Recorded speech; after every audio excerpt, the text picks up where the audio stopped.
महाभारत के 18 दिन के युद्ध ने द्रौपदी की उम्र को 80 वर्ष जैसा कर दिया था, शारीरिक और मानसिक दोनों तरह से। उसकी आंखें मानो किसी गड्ढे में धंस गई थी। उनके नीचे के काले घेरों ने उसके रक्ताभ कपोलों को भी अपनी सीमा में ले लिया था। चेहरे का रंग अधिक काला हो गया था। युद्ध से पूर्व प्रतिशोध की ज्वाला ने जलाया था और युद्ध के उपरांत पश्चाताप की आग तपा रही थी। न समझने की क्षमता बची थी, न कुछ सोचने की। कुरुक्षेत्र में चारों ओर लाशों के ढेर थे, जिनके दाह संस्कार के लिए न लोग उपलब्ध थे न ही साधन। शहर में चारों तरफ विधवाओं का बाहुल्य था। पुरुष तो कोई इक्का दुक्का ही दिखाई दे रहा था। अनाथ बच्चे इधर उधर घूमते दिखाई पड़ते थे और उन सब की वह महारानी द्रौपदी हस्तिनापुर के महल में निश्चेष्ट बैठी हुई सुनने को ताक रही थी। इसी दौरान भगवान श्री कृष्ण कक्ष में दाखिल होते हैं। द्रौपदी कृष्ण को देखते ही दौड़कर उनके पास जाती है और उनके कंधे पर सिर रखकर खूब रोती है। कृष्ण द्रौपदी के सर को सहलाते हैं और रोने देते हैं। द्रौपदी कृष्ण से पूछती है कि भगवान ये क्या हो गया, ऐसा तो मैंने नहीं सोचा था। कृष्ण बोले, नीति बहुत क्रूर होती है द्रौपदी, वह हमारे सोचने के अनुरूप नहीं चलती, हमारे कर्मों को परिणामों में बदल देती है। तुम प्रतिशोध लेना चाहती थी और तुम सफल हुई। तुम्हारा प्रतिशोध पूरा हुआ।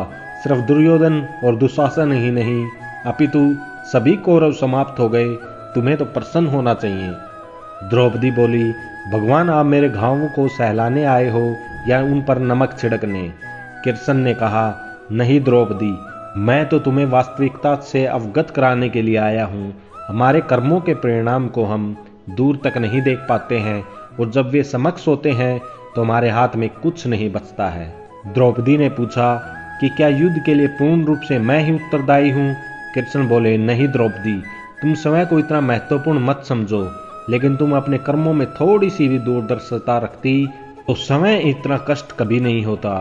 द्रौपदी ने पूछा कि मैं इसमें क्या कर सकती थी?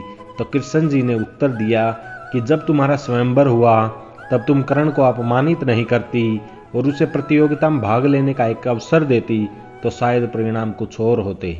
इसके बाद जब बुआ कुंती ने तुम्हें 5 पतियों की पत्नी बनने का आदेश दिया, तब तुम उसे स्वीकार नहीं करती तो भी परिणाम कुछ और होते। इसके अलावा अगर तुमने अपने महल में दुर्योधन को अपमानित न किया होता तो तुम्हारा चीर हरण नहीं होता, तब भी शायद परिस्थितियां कुछ और होती। हमारे शब्द ही हमारे कर्म होते हैं द्रौपदी, और हमें अपने हर शब्द को बोलने से पहले तोलना बहुत जरूरी होता है, अन्यथा उसके दुष्परिणाम सिर्फ स्वयं को ही नहीं अपितु अपने पूरे परिवेश को दुखी करते रहते हैं। संसार में केवल मनुष्य ही एकमात्र ऐसा प्राणी है जिसका जहर उसके दांतों में नहीं बल्कि शब्दों में है। इसलिए शब्दों का प्रयोग सोच समझकर ही करना चाहिए। ऐसे शब्दों का प्रयोग कीजिए जिससे किसी की भावना को ठेस न पहुंचे।